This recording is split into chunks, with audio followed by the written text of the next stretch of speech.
So what is the most used quantifier for this kind of entanglement? That is the Utter's concurrence, as already people have also mentioned this. And what is the definition? Let me start. For a general 2-qubit state, suppose this is the general 2-qubit state, and also I can write for atoms also, the replacement is 0 by G and 1 by cat E. So what is the definition of concurrence? This is simply just the coefficients of this GG, GE and EG and E in a particular manner. The multiplication of this, subtract this one. So alpha delta, that is coefficient of GG, probability amplitude of GG and probability amplitude of EE, alpha delta minus beta gamma, GE and EG. Essentially here same thing also. 0, 0, 1, 1, their probability amplitudes, you can multiply alpha delta and minus the beta gamma, 0 and 1, 0 coefficient, beta gamma, subtraction and multiply by 2 the mod and multiply by 2.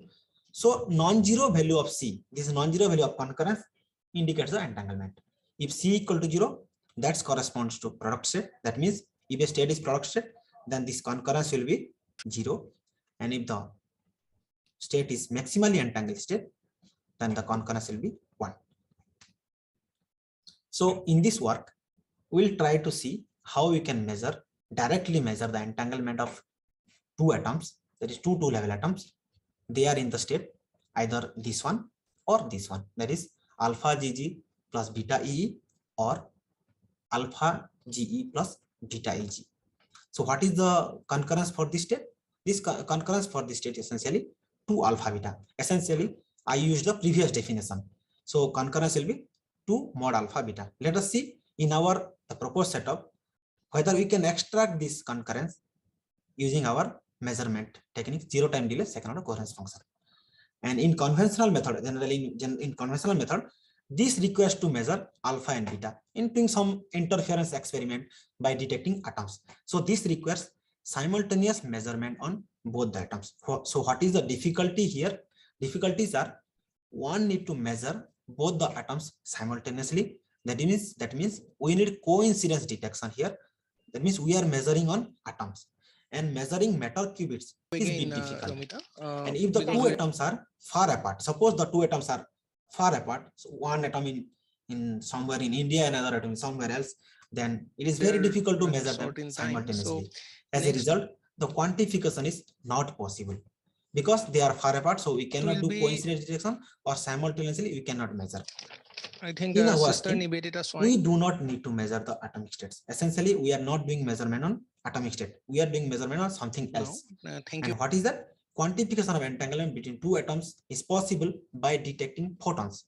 And quantification of entanglement is also possible even when the atoms are far apart. So this is the proposed setup. So what is the setup? Once again, I will come to the setup, but let me tell a little bit here. So here we have two cavities. Here one cavity is here and another cavity is far away from the this setup, and both the cavity contain single one atom, and this is atom 1 and atom 2, and they are entangled. Okay, so two cavity each containing single two level atoms, and atoms are entangled. They may be widely separated. So here we need to measure 0 time delay second order coherence function of this cavity. So we are not doing measurement on anything on here. Only we are doing measurement on 0 time delay. We are measuring 0 time delay second order coherence function of this cavity. I will come to this setup once again, but let me tell what is the basic things of this setup. So basic things first comes is cavity. What is a cavity? Essentially two mirrors that can be done. Okay, M1 and M2 face to each other to form a cavity. So this cavity, essentially two mirrors are facing to each other, and they can confine electromagnetic field because of the highly reflectivity of these mirrors. So, and one more thing is that cavity field is equivalent to harmonic oscillator. Essentially, we can describe this electromagnetic field inside a cavity by using the harmonic oscillator Hamiltonian, where A is the annihilation operator, A dagger is the creation operator, and A dagger A is the number operator, and omega is the frequency of the cavity, which depends on the length of the cavity, the separation between the mirrors essentially. So now let us see atom cavity interaction, because our atoms are placed inside the cavity. Let me tell how they are interacts. If you place an atom in a cavity, this atom absorbs the photon and re-emit to the cavity. Okay, so what is the corresponding Hamiltonian here?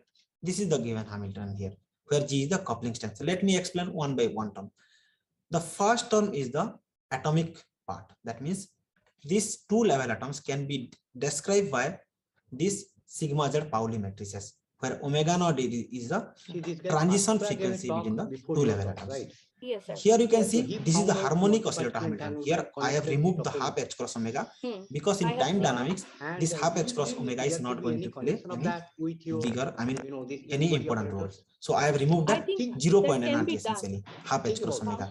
But I return the part of number operator part with the frequency, cavity frequency omega, and this is the interaction part, interaction Hamiltonian. So you can see sigma minus a dagger. Sigma minus what it does, this will bring the atom from excited state to ground state. So essentially atomic loses one quantum of energy, whereas cavity gains the energy.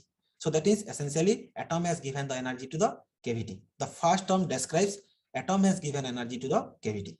What about the second term? Sigma plus. Sigma plus essentially does that the atom explains the atom going from ground state to excited state. Whereas the A is the annihilation operator. It destroys one photon in the cavity. So essentially atom absorbs the photon from the cavity. So this term will explain the absorption and emission of the atom within the cavity. And where G is the coupling strength, defines how fast atom absorbing the photon and how fast again re-emitting to the cavity. But I will work here. If omega naught is much larger than omega, what is the mean? What does it mean? The resonance frequency of the atom is not resonant with the cavity now. It is much larger than omega. So in that case, what will happen? This atom cannot absorb the photon because the resonance frequency doesn't match. So they will not conserve the energy. So atom cannot absorb the photon here. This is called dispersive interaction, and the corresponding Hamiltonian is defined here. You can see all the terms, the two terms are same. Only the last term, that is interaction term, is changed now, modified. And here you can see there is no sigma plus sigma minus. So essentially atom cannot go from ground to higher or higher to ground. This is so what is the role of this term? Essentially this role is that atom changes the phase of the cavity field. So you can think in dispersive interaction, even though atom cannot absorb the photons, but what it does, it changes the phase of the cavity field. Now will it help for doing something interesting, this changing the phase? Let us see. So before that I will explain what is zero time delay second order coherence function. We know this one, a dagger a. This will give the average number of photons, that we know. What about this term, a dagger a? Sorry, a dagger a, that is a dagger square a square.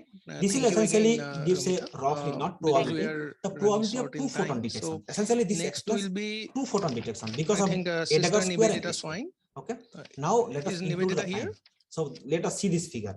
Suppose I detected a photon at time t equal to 0. Okay. Then I ask the question. Right? Yeah. What is the probability of detecting another photon next we have at time t equal to tau? Tau something, some nanosecond somewhere we can think of. Okay. So how I will describe this phenomenon? The probability of detecting another photon at time t tau will be this one. I detected a photon here a0, that is at time t equal to 0. Then what is the probability of detecting the photon at time t equal to tau? So this essentially will give you the, if you normalize this one by average number of photons square, then it will give you time delay second order coherence function. That is, this will give you the tau. What is the time delay? This here tau. This will give the time delay second order coherence function. Now if I put tau equal to 0, that is, I am not giving any time delay. I want to detect both the photons simultaneously at a time here. So that will give me 0 time delay second order coherence function. But in experiment it is not possible 0 time delay, because that definitely the photon will have some separation. But we should, I mean, our experiment will allow how much the time delay has to be. Maybe there is some experiments we can allow picosecond order range or nanosecond order range. That depends on the detector actually. So experiments has been done essentially with the order of picosecond time delay, or even if femtosecond time delay also people have done the experiment. So we can extrapolate the curve and we can say, okay, this is the zero time delay second order coherence function.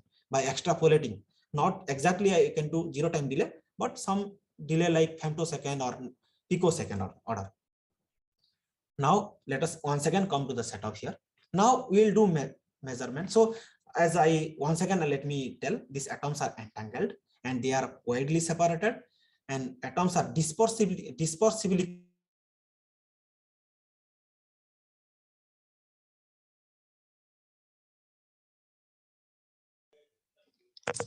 Hello, Dr. Meher. yes. Yeah. Oh, you stopped. Sorry. Yeah. I thought there is some problem on the audio. Please continue. Okay. Am I audible now clearly, or I have missed something? Yes. No. It's just for a second or something. So it's clear now. Please go ahead. Okay. This setup I'm once again I'm saying. So we know these two atoms are entangled and the atoms are dispersively coupled with the cavities, and here only one of the cavity is driven. This cavity is only driven. We are not doing anything on this cavity, and we measure the zero time delay second order coherence function. And this is the detection system. What we do, drive the cavity, this atom will change the phase, and that leakage field will go to the beam splitter, and that will get separated into two beams, and we do the coincidence detection. From there we'll able to get the zero time delay second order coherence function, and this zero time delay second order coherence function will give the information about the entanglement. Let us see. So if I there will be some tedious calculation, but I'm not going to the calculation that we can get in my paper. But here, so if I find the zero time delay second order coherence function of this setup, this will come here. So let me tell what are the terms here.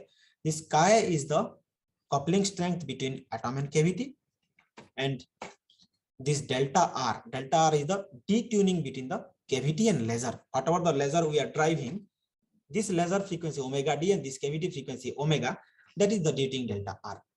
And this kappa is the decay rate, how much energy is losing the cavity, decay rate. One thing we should observe here. See, this zero time delay second order coherence function depends on sigma 1z. Essentially, it tells that the atomic state will decide, whatever the atomic state will decide the zero time delay second order coherence function. And if I plot this one as a function of delta R, I will get this curve for different atomic states. I take different atomic states and I plotted here. So one thing we observed here, we got there are two peaks, two maximas we got here. One maxima in negative side, one maxima in positive sides. So what is the position of these maximas? These maximas are delta R equal to chi and delta R equal to minus chi. So particularly if I see, so two peaks at delta R equal to plus chi and delta R equal to minus chi.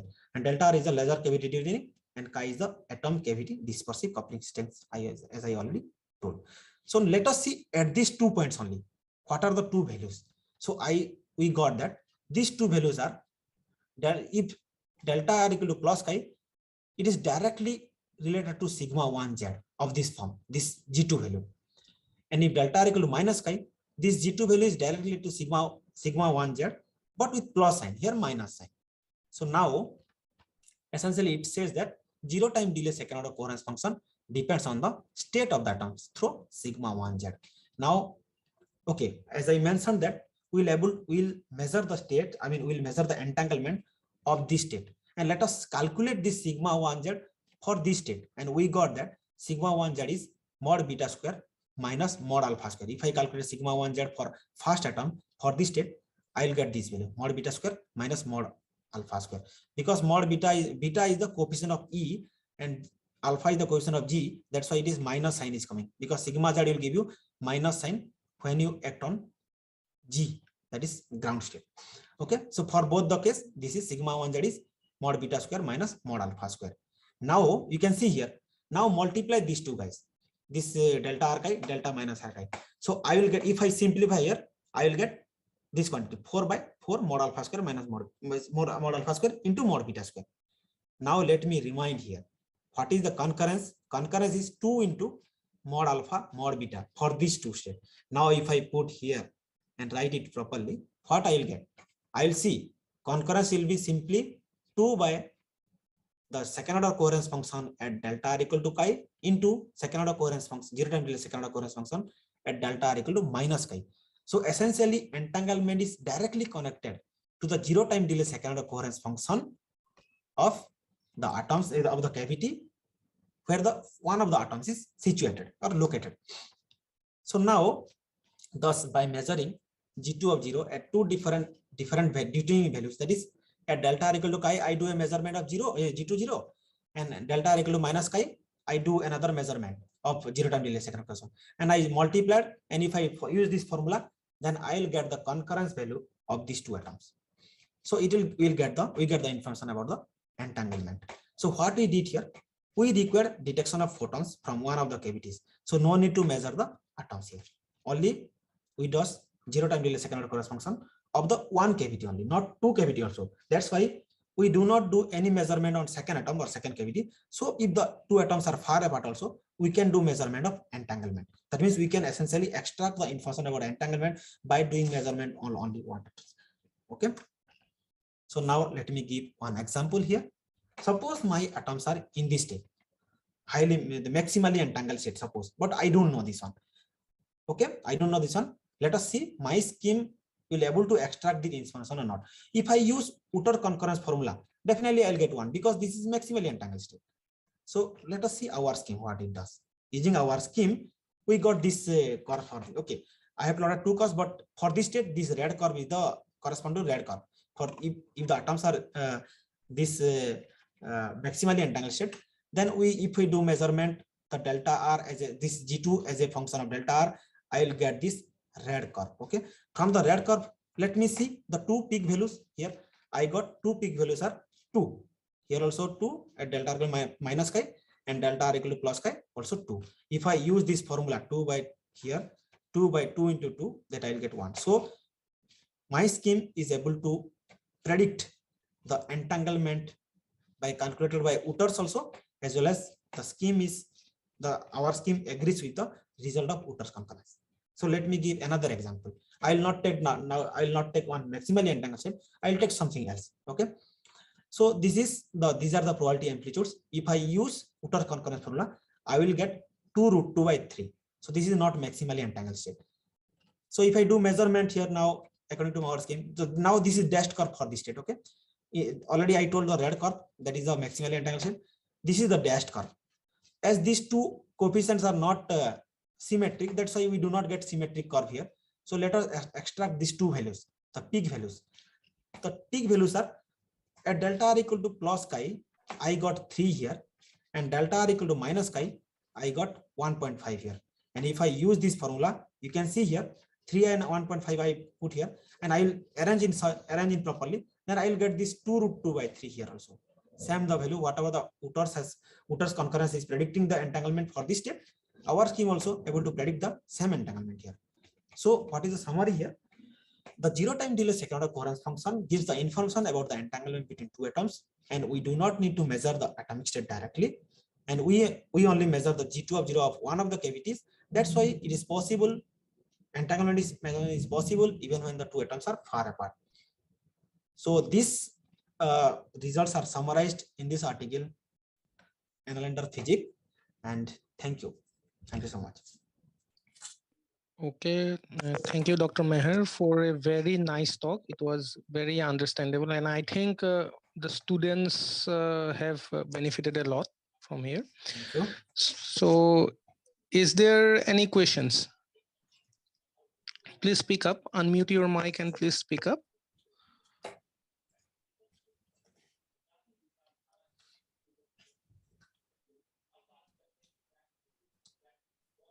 Is there anyone? So I think everyone understood or what? Yeah, I think so, because you explained it too well, I guess. Thank you so much. Yeah. So yeah, I have a small question that for these cavities, to trap the atom, do you use optical tweezers or something? This one kind of trap you can use actually by like sending laser from various sides. Yes, it is. That is the way actually they will trap the phone. Yeah. Yes, because if the atom inside the cavity keeps on moving, it might add to some extra terms maybe. Yeah. Sir, okay. Yes, sir. You can speak, sir. Yeah, Professor Panigrahi. Yeah, Nilakantha, excellent talk. Excellent talk. Really liked it. Thank you so much. I have a very simple question. You see, Yeah. I mean, these are the functions, susceptibility, those kind of things are, they satisfy Kramer-Rao, what is that? That complex variable, that analyticity property. Okay. Similarly, Sir. G20, Jyoti Okay. satisfies some analyticity property because right now you are Yes, sir. measuring both at red detuning and blue detuning, right? Yes. Red tuning, blue tuning. Yes, sir. Both the So design. if Yes. one can get the constraint, from analyticity or other kind of things, so one measurement plus analyticity may infer about because analyticity is finally correlation, isn't it? Yes. So it's worth thinking. Very, very nice. Quite impressive. Thank you, very sir. good. Thank you, sir. Yeah. Thank you so much. Yeah. So is there any questions?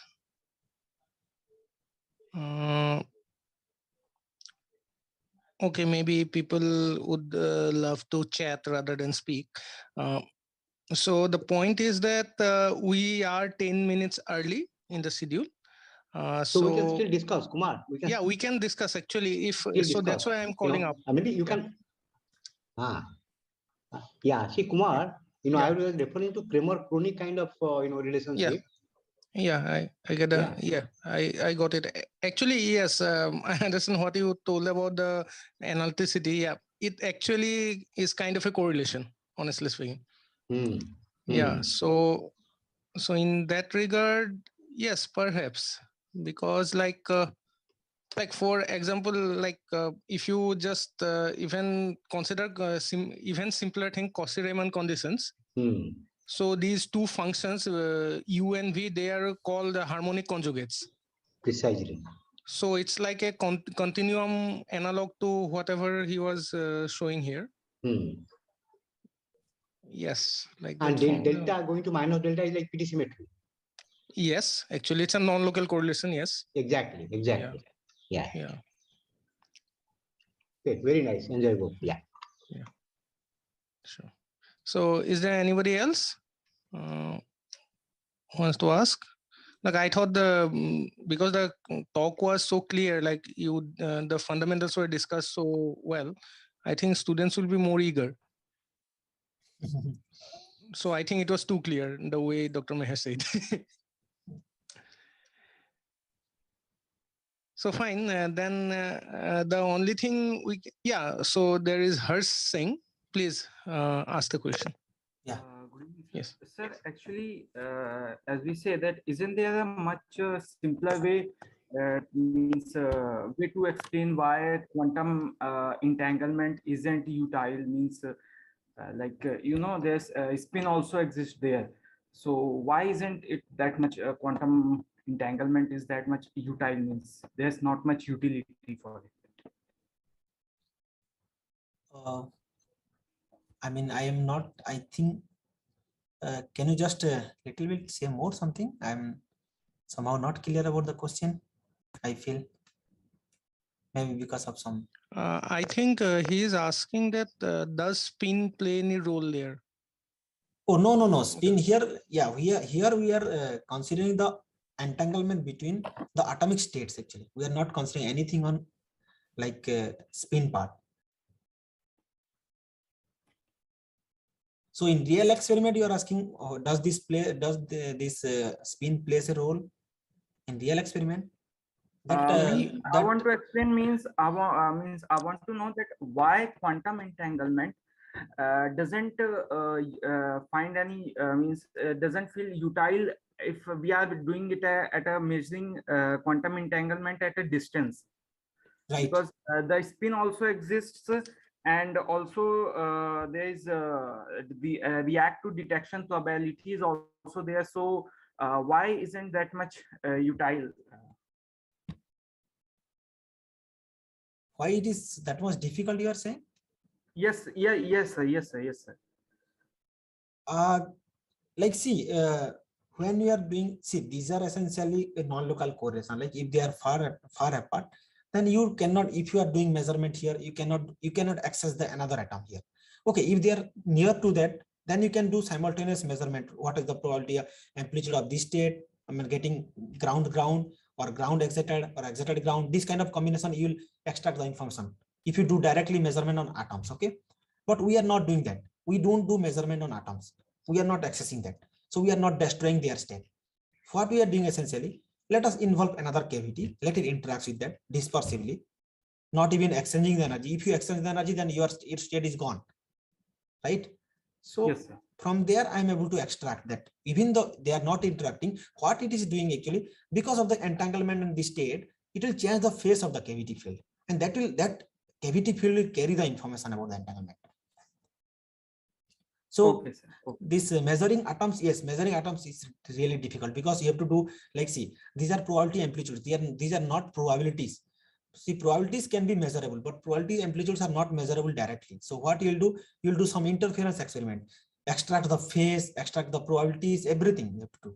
Then only you can construct that state, that whatever I wrote alpha EE plus beta GG, that state is not directly accessible. You cannot get that. Okay, sir. So Thank that you, is sir. difficult to get that state. Yeah. I got it, sir. Thank you, sir. Yes. Yeah, thanks. I guess we can use spin zero atoms also, maybe. So, yeah. Yes.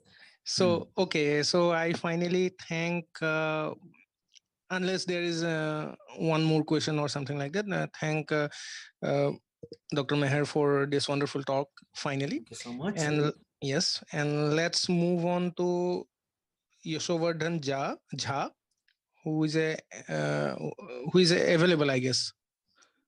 Yes, sir, I am available. Okay.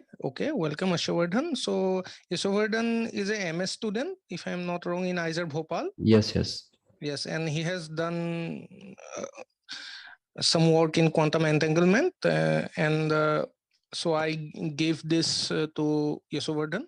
Please start your talk. Yes. Okay, so then thank you, sir. So thank you for the introduction. So let me share my screen. So I guess the screen sharing is disabled for me. Is it? Yes. So, okay, please, I request the organizers to help him out with that.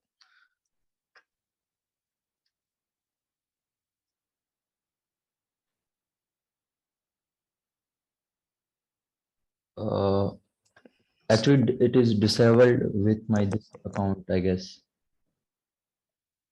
Yeah, could you please change the permission?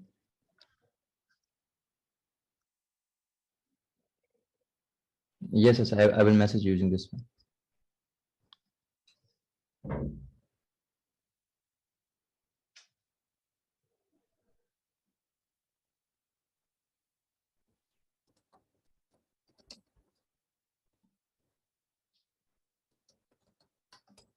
Yes. Oh, yeah, okay.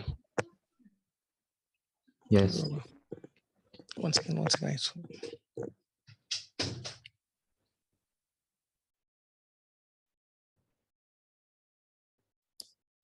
Okay, so I hope the screen is visible. Yes, it is visible. Please carry forward. Okay. Yes. So hello everyone. I myself Yashovardhan. I am a MS student at IISER Bhopal, and today I will be talking about the effect of photon addition and photon subtraction in various order on the two-mood Schrodinger cat states, on the entanglement of two-mood Schrodinger cat states. So I will start with the introduction of cat states and the form of cat states that we have used. Then we will discuss 3 cases of photon subtraction. Then there are 2 more cases I have added of photon subtraction and then addition, and photon addition then subtraction. And we will quantify the entanglement of these states, and then we will analyze the entanglement from the results.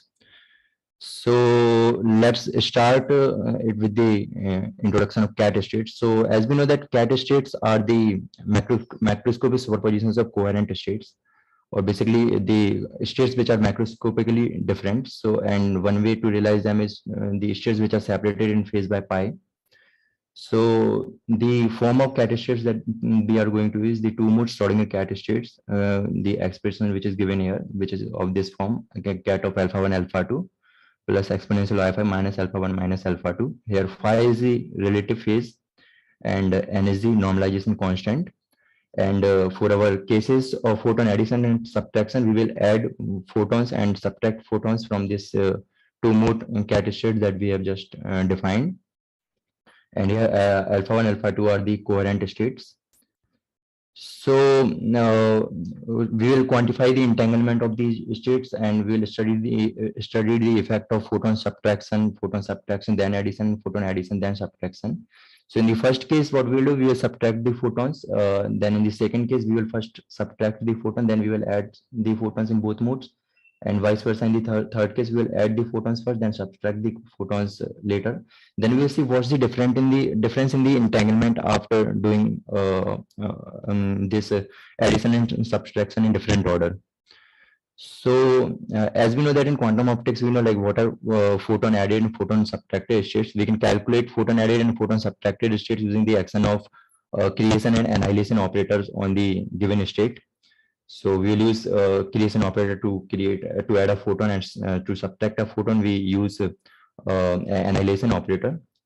So first, the first case that we'll discuss is the photon subtraction case. So we have first described the states of psi of -m1 -m2, which is nothing but we have subtracted m1 and m2 photons from the first and second modes of our introduced two-mode cat states. And this is the expression that we have got for our states. Here n3 is the normalization constant, and a1 and a2 are the annihilation operators, and m1 and m2 is the number of photons subtracted from both modes. So this psi -m1 -m2 is the expression for our two-mode photon subtracted cat state. And using the normalization condition, we can calculate this normalization constant n3 easily. So here's the expression for n3. So after that, to quantify the entanglement of these states, we are going to use concurrence. So let's see how do we calculate concurrence for a general bipartite state. So consider a general bipartite state of this form, which is psi equals to some normalization constant m and lambda, a tensor with b plus delta, c tensor with d. A and c are the states of first mode, and b and d are the states of the second mode. And concurrence for this state psi is defined using this formula, which is 2m square lambda delta root over 1 minus norm of p1 square and root over 1 minus norm of p2 square. And here p1 and p2 are defined as p1 is the inner product of a and c, and p2 is the inner product of d and b. So here d and b are the states of the second mode. Similarly, a and c are the states of the first mode.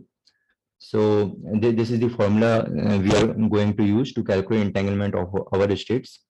So to calculate the concurrence for the photon subtracted cat states, what we'll do, we'll compare the this expression of photon subtracted cat states with the general bipartite state, and we'll get that lambda equals to 1, delta equals to this -1 to the power m1 plus m2 times exponential of i5. And the normalization constant m would be equals to n3 times alpha 1 to the power m1 and alpha 2 to the power m2. And after plugging in all those expressions in this formula of concurrence, we'll get our concurrence as this expression. And from this expression, we can see that our concurrence is depending on the subtracted number of photons m1 and m2 by this factor of -1 to the power m1 plus m2. So this means that whenever the m1 plus m2 would be even, this quantity would be 1 for all the values. And whenever for all the values, when this m1 plus m2 would be odd, this term would be -1. So this way we can see that there are only two values of concurrence for the photon subtracted cat states. Like suppose we are subtracting odd number of photons such that the m1 plus m2 is odd, then the concurrence value would be same for all those values of m1 and m2. And if the for all the values of n and m2 for which the m1 plus m2 is even, for all those values, this concurrence value would be different from the odd case. So there are only two values for the concurrence for photon subtracted cat states. So now we'll plot these our result. So here I plotted the concurrence. So in the first figure, I plotted it with respect to norm of alpha 1, and we have fixed the norm of alpha 2 equals to 0.8, which is less than 1. And in the second case, what we have done, we have plotted the concurrence with respect to norm of alpha 1 again, but here in this case we have taken norm of alpha 2 equals to 2, and relative phase that we have taken is phi equals to pi. And here I have taken only two cases.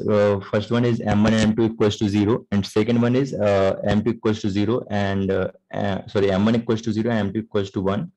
So as we can see that in the first case M1 plus M2 is 0, which is even, and in the second case it is 0 plus 1 equals to 1, which is odd. And we don't have to discuss all other cases like M1 equals to 2 and M2 equals to 3, because that will correspond to the odd case and the result would be same as the result of 0, 1. So in the first case, when the norm of alpha 2 value of norm of alpha 2 is less than 1, the two plots for the when the sum of the subtracted number of photons is even and odd, both of them showing different behavior. So this lower one, black one, correspond to the odd case when the number of subtracted number of photons, sum of them is odd, and this red one corresponds to the even case when the sum of the added number of photons is even. So this is the behavior it is showing. But when we take the norm of alpha is greater than 1, then both of the plots are coinciding. I mean, they are approaching each other. So if we will take all the even and odd cases, this is how the concurrence is increasing. So as we are increasing norm of alpha 1 in both the cases, concurrence is increasing and it is approaching to 1. And in the first case, when the norm of alpha is less than 1, it is approaching 1. But for the case when the sum of subtracted number of photons in both modes is even, it is approaching 1 more rapidly than the odd case. So these are our results for the photon subtracted cat states. Okay, now let's move on the next case. So in the next case, we have considered the states when we have subtracted number of photons first, then we have added number of photons in the two mode cat states. So here we have subtracted M1 and M2 photons from first and second mode, and then we have added N1 and N2 number of photons in both modes. So this is the expression for this given state. And here this N3 is given by this expression, and this can be calculated again using the normalization condition. And here K1 and K2 can be expressed using this expression. Here we can replace alpha by alpha 1, M by N1, then we can get expressions for K1 and K2. And here alpha comma N is the nothing but it is the normalized photon added coherent state. And this is the expression of our introduced state in this case. And now we will calculate the concurrence to quantify the entanglement of these states. So after comparing this expression of introduced state with the general bipartite state, what we are getting is lambda equals to 1 and delta equals to minus 1 to the power m1 plus m2 times exponential of Wi-Fi. And here the normalization constant m is equals to this expression. And after plugging in these expressions of lambda, delta, and m, we can get in this formula, we can find out the expression for concurrence. Here I have given the expression for P1 and P2, which is can be expressed by this expression, which is nothing but Ki square exponential minus norm of alpha I square, and summation over P minus 1 to the power P plus Ni factorial norm of alpha to the power 2P upon P factorial square. And here I haven't expressed the full expression for the concurrence because it was too big. So let's view our result that we have simulated. So this is the concurrence for our photon subtraction then addition case with respect to norm of alpha 1. And here again we have taken norm of alpha 2 equals to 2, which is higher than 1, and for relative is 5 equals to pi. And here we have plotted it for various values of M1, M2 and N1, N2. So first we have taken M1, M2 equals to, for all those cases we have taken, for most of the cases we have taken M1, M2 equals to 5. And then we are increasing the number of photons in both modes to see how the concurrence is changing. So from our previous results of photon subtracted cat states, as we can see that when the norm of alpha 2 is higher than 1, then our cases of even and odd are coinciding. And this is also obvious in our current photon subtracted and added case. So here, as we can see, here 3 plots are coinciding. The first one is this green one, which corresponds to the when no photons are added and no photons are subtracted. So this is nothing but the entanglement of the 2-mode cat state. Then after that, one more plot is coinciding with it is the when the M1, M2 are 5 and 4, subtracted number of photons are 5, 4, and their sum is 9, which is odd, and no photons are added. And the another one is coinciding, that is 5 photons subtracted and 0 photons are added. So this is the even case. So as we can see, even and this odd case are coinciding when no photons are added. It's because this is always from our results of photon subtracted cat states. Then after, as we are increasing the number of photons in both modes, so this M1, M2 equals to 5, 5, and when we add 2 photons in both modes, this concurrence is approaching 1 more rapidly than the previous cases. And similarly, as we increase more and more photons in both modes, like this blue one corresponds to the 4 photons, then this one corresponds to the 5 photons, and the last one corresponds to the 7 photons in both modes. So as we are increasing number of photons in both modes, it is approaching 1 more rapidly than the previous cases. And this is for the case when the norm of alpha is higher than 1. Now let's move on the next result. So this is the same plot for the photon subtracted states, photon subtracted then added states, and this plot we have done for the norm of alpha equals to 0.8, which is less than 1, and again here we have taken 5 equals to pi. So for this case, as we know that for lower values of alpha from the previous photon subtracted cat state results, that both the even case and odd case plots are different. So here also there are only 2 plots are coinciding. First one is the green one when no photons are added and no photons are subtracted, and second one is the black one, which is 5 photons are subtracted and 0 photons are added. Then the case when the number of photons in the both modes is sum is odd, subtract number of photons, which is M1 equals to 5, M2 equals to 4, and N1 equals to 0. So this is lying below this case of even case, which is same as the photon subtracted case. Then after that, as we are increasing number of photons in both modes, so here this blue one corresponds to the 2 photons we have added, and similarly we are keep adding 4 photons, then again 5 photons, then 7 photons. The concurrence is approaching 1 more rapidly than previously. So our states are getting more entangled for the lower values of norm of alpha than the previous cases. So these are the results for photon subtraction, then the addition case. Now we will discuss the next case. So our next case is when we have added photons in our 2-mode cat states, and then we have performed the subtraction. So here what we have done, we have first added N1 and N2 added to both modes, and then we have subtracted M1 and M2 photons from both modes. So this is the expression that we have got for these types of states, and here this Ni can be represented using this expression, and N1 and N2 can be derived using this, and N3 here is the expression for N3, and these expressions could be calculated using the normalization condition. So these are the states now we are going to discuss, where we have performed photon addition first and subtraction later. So again, we will compare our given states with the general bipartite state, and after comparing, we will get lambda equals to 1, delta equals to this factor of exponential of I5, and m equals to n3 times n1 inverse times n2 inverse. And after plugging in those parameter in the for this equation 2 of concurrence, we can simulate our result. And here this expression for P1 and P2 can be given using this expression, which is Ni square exponential minus norm of alpha I square summation over Pi minus 1 to the power Pi and norm of alpha 1 to the power 2 Pi plus Ni factorial square, and in the denominator it is Pi factorial square and Pi plus Ni minus Mi factorial. Here Ni is the added number of photons and Mi is the subtracted number of photons, and alpha were coming from our coherent states part. So let's simulate these results, and here are our results for this case when we have performed photon addition first and photon subtraction later.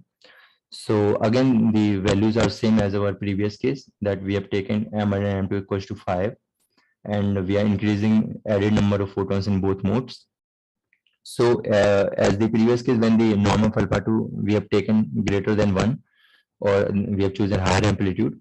So our three plots are coinciding here. So first one is the when we have added no photons and subtracted no photons. So when M1 and M2 are 0 and N1 and N2 are 0. And again, the case of even and odd, because the amplitude of alpha is higher than 1. So here this is M1 and N2 are 5, 5, and added number of photons are 0, 0. And again, the odd case when subtracted number of photons are 5, 4 in both modes respectively, and added number of photons are 0. So these three plots are coinciding. And then after, as we are increasing the number of photons in both modes, so this blue one corresponds to the 2 photons when we add in both modes. So this is approaching 1 more rapidly. And again, this red one corresponds to when we increase the number of photons by 4, 4. So here we have added 4, 4 photons in both modes. And this green one corresponds to the case when we have added 7, 7 photons. But the case when we add similar number of photons in both modes and subtract similar number of photons in both modes. Here we have subtracted 5, 5 photons and added 5, 5 photons in both modes. This plot is approaching more rapidly than all those cases, and it is more approaching 1 more rapidly than the case of when we have subtracted 5, 5 photons and we have added 7, 7 photons in both modes. So, but this wasn't in the case of the previous case when we have subtracted first photon. We have first subtracted the photons and added the photons later. But in the case when here we have when we add the photons first and subtract them later, it is showing a different behavior than the previous case. And now let's move on the next result, which is the same plot as the earlier one, and but this one is for the lower values of alpha, where we have taken norm of alpha to equals to 0.8, which is lower than 1. And this again, this result with respect to norm of alpha. And so as we know that for lower values of alpha, the odd case must lie below the even case. So here again, this black one corresponds to the when we subtract 4 photons from both mode and haven't added any photons. Then after that, 2 plots are coinciding, which one must be correspond to the 0, 0, 0, 0 case. So this one correspond to the 2 mode characteristic case. And again, the case of even photons, when the sum of the subtracted number of photons is even, is coinciding with the no photons and no subtracted and added photons case. And again, as we are increasing number of photons in both modes, so here this blue one corresponds to the 2 photons when we add, it is approaching 1.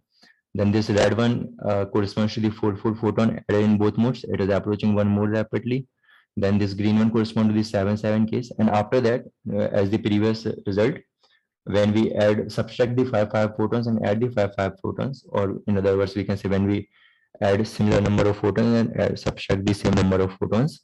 So this is approaching the 1 more rapidly than all these cases, all the other cases. But same again, this result is different from the case when we have subtracted the number of photons first and then added the number of photons first. And okay, so these are our results for the entanglement of different, like to see the effect of photon addition subtraction on our 2 mode cat states. So let me summarize it once again. So what we've discussed, first we have started our discussion with the cat states.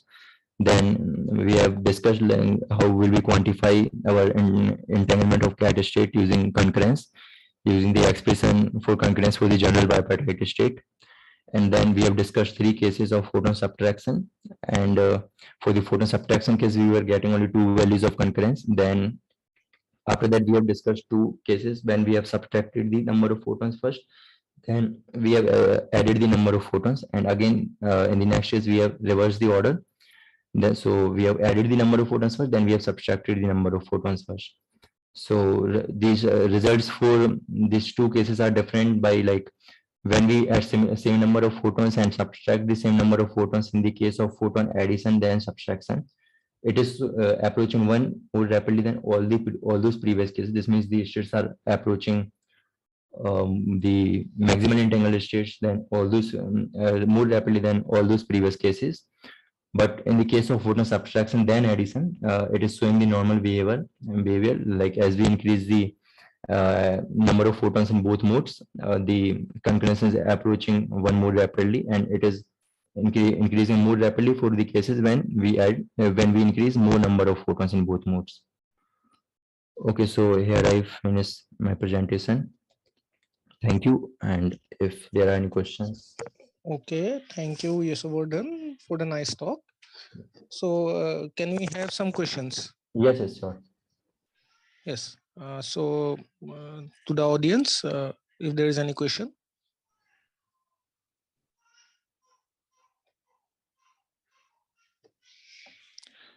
You may unmute your mic and just ask, or you can raise a hand. And some people not feeling like speaking, then they can send chats also. So, okay, so I take this liberty to request the speakers again that if possible, please maintain a look in the chat box. If you find time later, you might, like to, reply to some of the questions which are not answered verbally during this session. So Yes. that will help people, I guess.